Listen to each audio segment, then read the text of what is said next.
Tudo bem?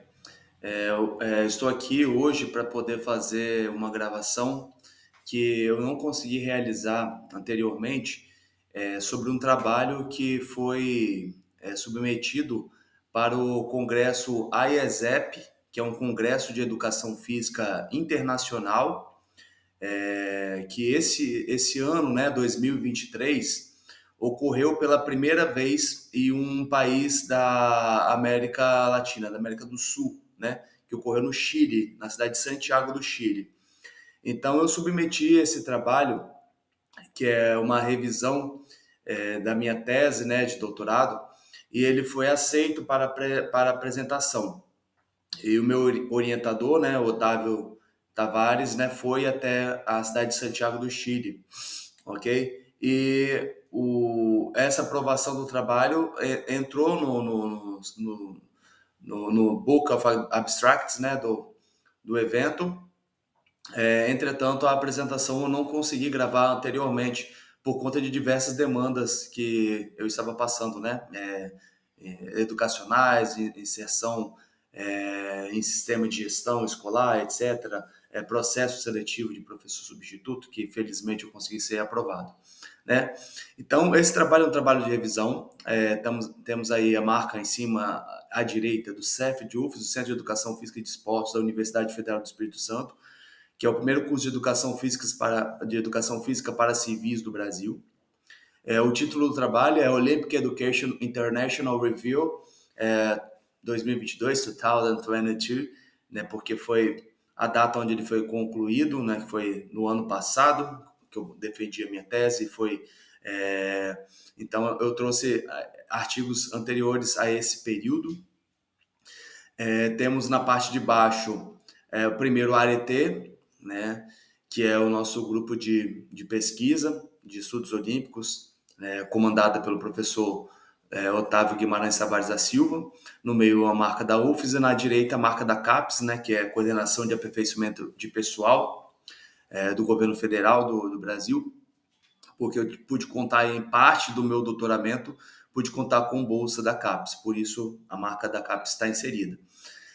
Então, como autores, está aí eu, né, o professor Dr. Leonardo Perrone Camargo, meu co-orientador da Universidade de Dubai, professor Leonardo José Mataruna dos Santos, e o diretor do Centro de Educação Física e de Esportes da UFES, meu orientador, professor Dr. Otávio Guimarães Tavares da Silva. Inicialmente, eu coloco aí a frase de Diana Binder, né, que é uma pesquisadora canadense, que ela escreveu em 2012. The legacy of Olympic education could serve as a bridge between the striving for excellence by elite athletes and the reaching for dreams by a young child. O que ela traz aí que o legado da educação olímpica poderia ser visto, né? Poderia servir como uma ponte, né? Inclusive isso é um dos temas do IESEP do Chile, né? Do Congresso Internacional de Educação Física, essa questão da ponte. Então pode ser visto como uma ponte entre esse esforço por excelência que os atletas de elite buscam e a tentativa de chegar a alguns sonhos que uma criança jovem pode ter, né? Então, essa ponte da educação olímpica pode ser vista dessa forma similar, né? Dessa busca pela excelência e dos sonhos individuais de uma criança. Eu trouxe isso porque a obra da Diana Binder é central nessa revisão, ok? Então, como introdução, o trabalho foi submetido na língua inglesa, foi aprovado e está lá no Book of Abstract do evento na língua inglesa. Entretanto, nessa apresentação, eu vou trazer os elementos em português, ok? A partir de um estudo preliminar sobre a temática de educação olímpica, percebeu-se uma evolução da discussão de seus valores desde os primeiros escritos de Coubertin, né? Barão Pierre de Coubertin, que ele não criou o termo educação olímpica, ok? Entretanto, a educação olímpica é baseada nos pensamentos do pedagogo, do diplomata, Barão Pierre de Coubertin. Suas diferentes fases, né, que Coubertin tem diversas fases do seu pensamento, diversas contribuições que ele traz, como a construção dos Jogos Olímpicos, né, partes que ele se envolveu mais com a diplomacia, parte que ele se envolveu mais com atividades artísticas, momentos de mais voltados para a pedagogia, etc. E pesquisadores sobre o assunto, né, inclusive, modestamente, posso trazer como bem modestamente, né? Mas diversos outros realmente bons que eu pude estar lendo a obra, né? Tá contribuindo, né, para esse trabalho. E a criação do termo educação olímpica foi de Norbert Miller, né? Um professor, Norbert Miller. E a discussão das diferentes abordagens da educação olímpica foi proposta por Norbert Miller. Por Roland Nau. Norbert Miller criou o termo educação olímpica, é um professor alemão importantíssimo para a educação olímpica, e Roland Nau criou diversas abordagens para a educação olímpica, como a educação olímpica pode ser abordada em diferentes momentos da educação de determinado indivíduo. E variadas percepções, contribuições e críticas, né, oriundas de vários estudiosos, moldando os temas educacionais do olimpismo, que aí tiveram como uma contribuição a pesquisadora canadense Diana Binder, né, com sua obra Olympic Values Education, Evolution of a Pedagogy, de 2012, que é tido como um marco nessa concepção da educação olímpica, ok? Então, a abordagem, das abordagens de Roland Nau, a abordagem ao mundo da vida pareceu ser mais importante para a discussão desse trabalho. E a abordagem ao mundo da vida, ela procura proporcionar ligações entre as experiências sociais que as crianças e jovens têm com o esporte, as suas experiências em outras áreas da sua vida, interpretando ideais olímpicos como motivação para a aprendizagem em todos os aspectos de sua vida, integrando como a participação ativa. Inclusive, na minha tese, aqui saindo um pouco desse trabalho, mas indo para as conclusões da minha tese, uma questão que bem, digamos assim, polêmica em alguns aspectos, a questão da competição dentro da educação física, porque é tida como um critério de exclusão em vários momentos, né? A competição em si é um processo exclusório, né? Porque você vai identificar um determinado indivíduo que é campeão e outros que não são campeões. Então, a competição, no próprio conceito de competição já existe isso daí, uma competição esportiva, ok? Não competir por alguma coisa em comum. Mas a competição esportiva em si é um processo exclusório nesse termo. Entretanto, por mais que ele seja exclusório nesse termo, ele foi importante individualmente para as pessoas que participaram do programa de educação olímpica, da Estação Conhecimento. Porque a preparação para competições, né, preparação para competições esportivas, então, esse processo de excelência, que é um dos valores olímpicos, essa questão de se preparar para uma competição significa que todo dia você tem que se alimentar melhor, tem que treinar melhor, tem que dar o seu melhor, tem que descansar, tem várias coisas que precisam ser cumpridas, várias atividades que precisam ser cumpridas para poder chegar mais próximo desse objetivo, que é um sonho dessa criança. Então, essa excelência da educação olímpica está propondo para essas crianças chegarem perto de determinado sonho. Então, esse fato dessa disciplina para poder alcançar esse sonho, que é a competição esportiva, fez com que esses jovens pudessem ter sucesso em várias outras partes da sua vida, ok? Então, ser disciplinado para uma competição esportiva fez com que eles fossem disciplinados para poder conseguir entrar numa faculdade, universidade, por exemplo, como tem vários casos. Foi fundamental para que tivesse disciplina para poder conseguir ter sucesso nos seus negócios, como é relato de várias pessoas, como o relato para poder conseguir um emprego melhor, para poder conseguir uma colocação no mercado melhor.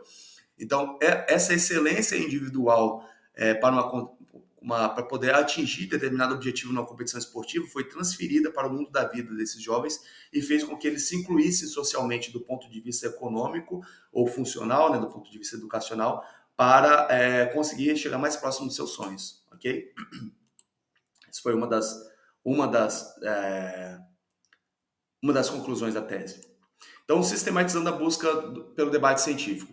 Então, a metodologia, né? Então, a metodologia, a partir dessa obra, né, da Diana Binder, Olympic Values Education, que é um marco para os estudos dos temas educacionais do olimpismo, e é um norte para o programa social e esportivo que trabalha com a educação olímpica. Então, a gente percebe a relação dessa pesquisa a partir dessa possibilidade de união com as dimensões de inclusão de Bailey, né, 2005. O professor Richard Bailey traz quatro pontos, né, 4 dimensões de inclusão social. Então, a gente permite a construção de várias pontes, né, como essa que foi apresentada da excelência para a excelência para a competição esportiva foi algo que influenciou o mundo da vida desses estudantes. Ou a fusão de horizontes, né, ou diminuição de lacunas encontradas até o momento. A busca pelo referencial científico internacional, né, que é o tema que é o título do trabalho, se deu através de um software chamado Connected Papers. Ele apresenta trabalhos de origem, de onde a gente colocou ali o tema, o trabalho da professora Diana Binder como central. Então, quais foram os trabalhos que vieram antes, que deram origem a esse pensamento, a esse marco histórico? E os problemas de derivação. Então, a partir desse marco histórico, quais os trabalhos que derivaram desse marco histórico para a construção do campo, desse campo, né? Uma criação de um campo científico, acaba sendo, de um campo de análise, Então, ele cria uma bibliografia para teses, né? E apresenta uma visão geral de um campo acadêmico específico, ok? Então, apesar de alguns estudos históricos criticarem essa questão do marco histórico, mas aí é apenas um momento, não é um momento estanque, mas é um momento para poder sistematizar, ok? Então, sistematiza, cria um marco histórico, que é essa obra da Diana Binder, qual foi a origem para chegar até essa discussão da Diana Binder e o que derivou dessa discussão da Diana Binder, ok? Então, dá para poder sistematizar um trabalho científico dessa forma. Então, os trabalhos antecedentes, a gente consegue ver aí, Olympic Education, Olympism, Physical Fitness, a discussão que é trazida também, que vieram antes, né, da discussão da Diana Binder, The Delivery of Olympic Education, dentro de um contexto de educação física, já fala de uma pedagogia crítica, otimizando a educação olímpica, né, uma aproximação mais ampla da compreensão desse ensino, né, da filosofia do olimpismo, fair play, né, que é um dos aspectos da educação olímpica, como o respeito pelo jogo, e uma intervenção de fair play em uma escola, né, num programa escolar de educação olímpica, ok? Foram trabalhos que vieram a partir dessa ferramenta, Connected Papers. Os trabalhos que derivaram, vieram aquela discussão anterior, culminou numa análise, numa figura, numa fotografia, se a gente pudesse fotografar o campo científico, vieram alguns trabalhos que vieram derivando, né, os que mais influenciaram em alguns aspectos que essa discussão do campo acadêmico, teve a culminância do trabalho da Diana Binder e depois vieram vários trabalhos que derivaram, como essa metanarrativa, né, uma revisão metanarrativa da educação olímpica. Ok? Para os programas de Tóquio 2020, né, que foram os últimos Jogos Olímpicos que ocorreram, por conta da pandemia, ocorreram em 2021, mas uma revisão que eles fizeram para poder auxiliar na construção da compreensão dos Jogos Olímpicos, né, de Tóquio, que continua chamando de Tóquio 2020, mas que ocorreu em 2021 por conta da pandemia, pela primeira vez na história. O efeito dos valores olímpicos no envolvimento de esporte, né, no comportamento pró-social. Esse aí foi um estudo da Coreia do Sul. O outro estudo da Nova Zelândia, falando do conhecimento de professores e o conhecimento de olimpismo dentro da educação física, que na Nova Zelândia a educação olímpica faz parte do documento oficial educacional da educação formal da Nova Zelândia. Os efeitos de um programa, né, de 3 anos, de 3 anos, integrando a educação olímpica com adolescentes, né, com comportamentos pró-sociais. A atitude através dos valores olímpicos, né, de crianças que foram crianças em idade escolar que foram colocadas em relação com esses valores olímpicos, implementando uma educação olímpica dentro desses locais, ok?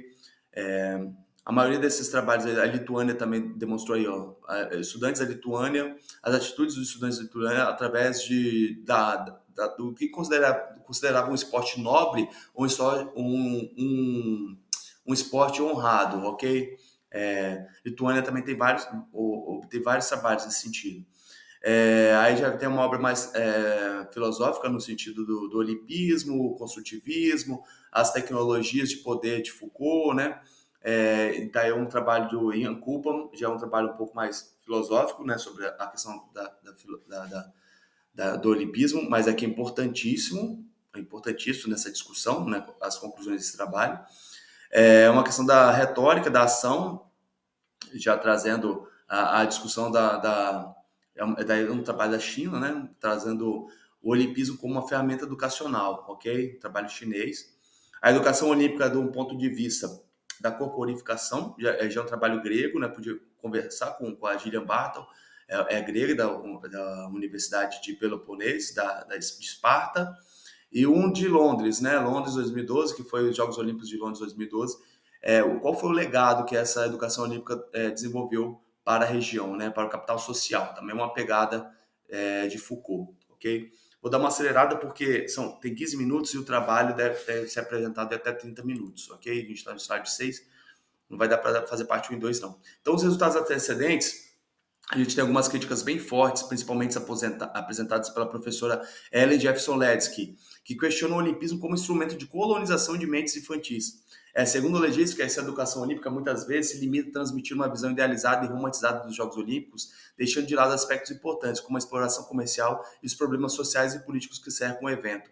Além disso, o autor argumenta que a educação olímpica pode reforçar estereótipos e valores questionáveis, como o culto ao corpo perfeito e a competição desmedida. Essa ênfase na busca pela excelência atlética pode criar um ambiente tóxico e excludente, onde apenas os mais talentosos são valorizados, deixando de lado a importância do esforço, da cooperação e do desenvolvimento integral dos indivíduos. Aí entra aquele debate que foi colocado da polêmica, né, dentro da competição, porque uma competição por si só ela é excludente. Entretanto, a gente pode criar alguns elementos de cooperação, como o próprio professor Broto traz nos seus jogos cooperativos, né? A obra de Broto de 1999, falando de jogos cooperativos, podem ser aplicados aqueles pensamentos em determinada competição para fazer com que, mesmo que seja um processo competitivo, que seja um processo respeitoso e mais inclusivo, ok? Então, a professora Ellen, o que ela critica é que esses elementos exclusórios das competições são os pontos que são mais levantados quando se fala de jogos olímpicos. Então, a educação olímpica, se ela for vista somente dessa forma midiática, que vem trazendo a questão do corpo perfeito, que é a exaltação campeão e etc., ele pode ser simplesmente um processo educacional até anti-educativo, né? Porque está ensinando a vitória a qualquer custo. É algo que até contrário a alguns pensamentos do Barão Pierre de Coubertin. Então, uma educação olímpica que seria transformadora deveria incluir a discussão sobre a exploração comercial, ok? As desigualdades sociais, né, que nosso trabalho a gente vê essa questão de como determinado gênero tem um investimento social um pouco maior, a própria percepção social de gênero, como a gente tem agora, a Copa do Mundo Feminina ocorrendo justamente agora, e a gente sabe que os investimentos são diferentes, e a própria percepção do público, a gente acaba vendo que desmerece, né, o esporte, sendo que, por exemplo, até a década de 80, por exemplo, o futebol no Brasil era proibido, o futebol feminino no Brasil era proibido. Então, a gente tem muito que avançar ainda. Alguns países como Estados Unidos, Inglaterra, Alemanha, na questão do futebol feminino já tem um investimento maior. Entretanto, no Brasil ainda está caminhando a passos pequenos, né? Então, umas iniciativas no futebol brasileiro de incentivar a criação dos seus times femininos. Também existe uma pressão da Conmebol por conta de alguns investimentos, ou até participação em competição está atrelada à existência e manutenção de times femininos, né? Então a gente pode ver que pode ter várias discussões comerciais também, quer que tenha um time feminino porque a FIFA exige isso para poder aumentar o público, né? Que quanto mais mulheres participando de atividades esportivas de futebol, significam mais consumidores para os produtos FIFA, ok? Existe essa discussão. Mas a gente pode também entender que o investimento é diferente. Então, quando a gente fala de igualdade, nessa questão da igualdade social, de inclusão, a gente pode crer que a gente deve dar a oportunidade. Não obrigar as pessoas a assistirem futebol feminino, nem obrigar as mulheres a jogar futebol, nem obrigar os homens, um homem que gosta ou não gosta de futebol, não é questão de obrigar, mas é questão de dar oportunidade. A questão desse processo de inclusão, essa questão das práticas democráticas, são de dar oportunidades, ok? Então, a partir de oportunidades iguais, aí começa o processo de poder discutir se determinada política, se determinada atitude está sendo correta ou não, né? Rever aquela questão anterior que a gente estava falando de política pública, né? Poder avaliar o impacto da política e se precisa fazer alguma alteração nessas ações, ok? Os resultados derivados que vieram depois da discussão da professora Diana Binder. Diversos estudos foram conduzidos, né, nesse campo da educação olímpica, explorando diferentes perspectivas e abordagens. Essas pesquisas visam compreender e aprimorar a aplicação do olimpismo como uma ferramenta educacional, ok? Buscando promover valores e comportamentos pró-sociais nos indivíduos. um dos estudos examinou a discussão filosófica do conceito de corporificação do corpo, né, e sua relação com o olimpismo. A autora, a Gillian Barton, né, no caso, ela traz que ela argumenta que o autoaperfeiçoamento, né, no caso, o autoaperfeiçoamento, essa questão da excelência, dessa busca por se melhorar dos seres humanos, está ligado à interação subjetiva entre seres corporificados, ok? Então, por mais que você queira melhorar, você tem que entender que você faz parte e o seu corpo está inserido em determinada comunidade. Então, ela propõe a inclusão desse entendimento filosófico na educação olímpica, visando promover a universalidade da corporificação e a interação subjetiva baseada na empatia. Então, por mais que a excelência, né, de uma determinada competição, esse autoaperfeiçoamento que o ser humano busque, seja importantíssimo, é inerente, ele tem que entender que esse ser humano está corporificado dentro de vários seres corporificados. Então, você não pode buscar essa competição ser desmedida, porque determinada atitude sua de excelência pode acabar influenciando essa busca por autoaperfeiçoamento de um outro colega seu. Ok? Então, uma interação subjetiva e a gente precisa se basear na empatia. Será que eu preciso estar ganhando a todo momento, a todo custo, todo momento? Será que em determinado momento eu não posso ser um pouco mais cooperativo nesse caminho? E sendo cooperativo, perdendo nesse momento, será que eu não estarei ganhando uma sociedade melhor? E a sociedade onde eu vivo. Então, se a sociedade é melhor, eu vou viver numa sociedade melhor, ok? Então, essa questão desse conceito filosófico que a Gillian Barton traz é uma discussão muito importante, uma discussão filosófica densa, mas que propõe mostrar alguns caminhos para essa questão da excelência, que se demonstrou como problemática em algumas comunidades, né? As comunidades africanas, as comunidades orientais da China, mostraram que alguns conceitos, esses conceitos individuais como excelência, foram problemáticos justamente por conta dessa não identificação da existência da busca pelo aperfeiçoamento, sabendo que a gente vive, que a gente está corporificado numa comunidade, ok? Outros resultados elevados, né? Uma outra pesquisa investigou a relação entre o esporte e a inclusão social. Essa daí, esqueci o nome do autor, mas também é uma pesquisa da Peloponesa. Essa daí também é uma pesquisa da Universidade Peloponesa, de Esparta, né, da Grécia. Essa daí também é uma pesquisa da Grécia. Ela investigou essa questão do esporte e inclusão social, também se aproximou um pouco da nossa tese, foi importantíssimo. Ela analisou um projeto social esportivo que ocorre na Grécia e um torneio pan-africano. Então, esse torneio de futebol pan-africano, que são de imigrantes africanos que estão na Grécia, e o objetivo desse projeto social e desse torneio de futebol são preparar esses imigrantes para poderem viver na cultura grega de forma melhor, né? Esse é o objetivo dessas iniciativas. Então, os resultados mostraram que o projeto social contribuiu, sim, para a ressocialização e reinclusão de participantes, enquanto o torneio não promoveu a integração. No entanto, não foram encontradas relações diretas com a educação olímpica, ok? Então, por mais que a gente tenha se inserido, acho que se inseriu muito mais por ter sido na Grécia, por ser a Universidade Espartana, por ter discutido inclusão social, por isso que acabou entrando. Mas ela não discutiu a educação olímpica de modo geral. Até porque a gente vê que é um torneio de futebol, o torneio de futebol, só a competição pela competição, competir por competir, não promove integração, não promove socialização, ok? Então, essa questão que foi mostrada lá nos trabalhos antecedentes, né? Aquela preocupação da professora Ellen, dos valores que são elencados pela mídia como mais relacionados aos Jogos Olímpicos, é uma questão relativamente interessante, porque a gente consegue ver que você competir o esporte pelo esporte não promove integração nem ressocialização, ok? E a gente pelo menos fica tranquilo em saber que essa iniciativa não tem relação com a educação olímpica. Já um estudo da Nova Zelândia investigou a compreensão dos professores, né? Que a gente falou que a educação olímpica na Nova Zelândia faz parte dos documentos oficiais da educação formal, da educação física da Nova Zelândia. Então, os professores precisariam ter uma compreensão um pouco maior.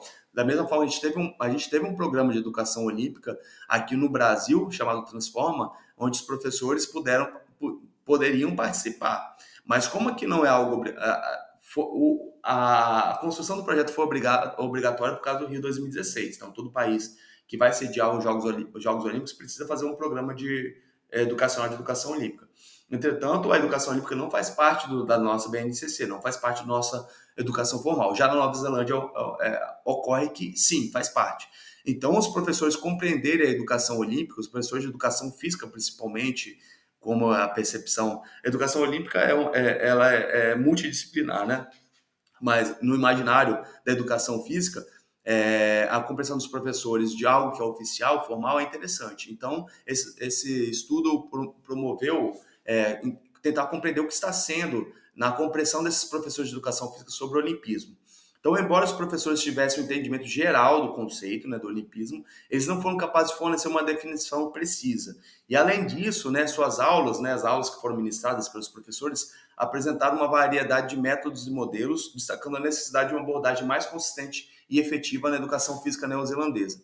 Então, acabaram percebendo que não havia a implantação da educação olímpica diretamente dentro das aulas efetivas, das aulas ministradas efetivamente pelos professores de educação física, que tiveram vários métodos e modelos, e é justo, né? Porque o professor que é o responsável pela disciplina, pela aula, é ele que vai escolher qual método vai ser implantado.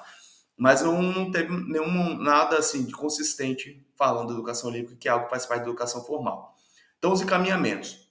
A gente pode ver que, em primeiro lugar, as considerações de Coubertin, eles pensam nessa educação holística, né, que é uma educação integral. Você é bem sucinto nesses encaminhamentos finais, porque só tem mais 3 minutos. Então, essa educação holística é a educação integral, que a juventude teria que se integrar também de forma física, mental e social. Tal, quais seriam as histórias por trás dos valores escolhidos, evitando cair em anacronismo, que é expresso pelos órgãos oficiais, ok? Como chega às sociedades globais e regionais, ressignificam nessas idiosincrasias no pensamento individual, ok? Então, será que essa educação holística realmente está ocorrendo? A segunda seria a metodologia pedagógica. Ela é uma inscrição ideológica de questões pseudo-religiosas ou neocolonização social, o consumismo capitalista, ou ela seria oportunidade de expressão de pedagogia crítica, né? Que é a principal defesa da educação olímpica é justamente essa questão de poder ser uma oportunidade de pedagogia crítica. Mas se ela for somente um momento de marketing, né, de Jogos Olímpicos, acaba sendo complicado, ela acaba não servindo ao seu propósito, ok? É aquela discussão anterior que levou a esses encaminhamentos finais. E por último, quando a gente fala de programas educacionais de educação olímpica na prática, a produção e divulgação de estudos empíricos sobre os resultados desses programas. O que a gente analisou da literatura é que o programa de educação olímpica geralmente se alia à educação formal, né, conduzida pela escola, em nível global. Aqui, na minha tese, eu tive a oportunidade de estudar uma iniciativa de educação não formal, um projeto esportivo social, ok? Mas a gente vê que, globalmente, a educação olímpica geralmente está sendo conduzida pela escola. E em programa com iniciativa que não tem essa integração, os efeitos, né, segundo a vida, também podem ser alcançados, a gente viu que sim. Na educação formal conduzida na escola, né, os estudos que a gente viu na Nova Zelândia, na Coreia do Sul, na Inglaterra, etc., tiveram efeitos positivos. E os efeitos no mundo da vida também podem ser alcançados em programas que não têm essa integração. Esses foram os encaminhamentos dessa pesquisa, mas que lá na minha tese a gente conseguiu perceber que há também algumas coisas que podem ser alcançadas, ok? Então, essa foi uma das revisões, né? Essa foi uma revisão internacional para discutir educação olímpica em âmbito internacional. Deixa eu voltar até para o slide inicial aqui. É uma discussão da educação olímpica no âmbito internacional, ok? Uma revisão de artigos, né, do lado passado, antes de 2012, até os mais recentes, né? Chegando em pesquisas que se antecederam, um preparativo para os Jogos Olímpicos de Tóquio 2020, que ocorreram em 2021, mas no caminho da minha tese serviu como um momento teórico de aprofundamento, de questionamentos, antes de eu poder fazer a pesquisa de campo. Porque a pesquisa de campo, na verdade, foi uma entrevista, né? Um questionário aplicado, um questionário e depois uma pesquisa conduzida com os estudantes, mas remota, porque a gente está vivendo um momento histórico da pandemia, ok? Já vendo dessa forma, a gente já pensa em estar fazendo algumas outras intervenções que sejam agora diretamente podendo estar pessoalmente com os indivíduos, com os estudantes, etc. Ok? Então, foi isso por causa do tempo. Esse foi o trabalho que foi pensado pela tese, que foi o abstract foi submetido ao IASEP do Chile, ok?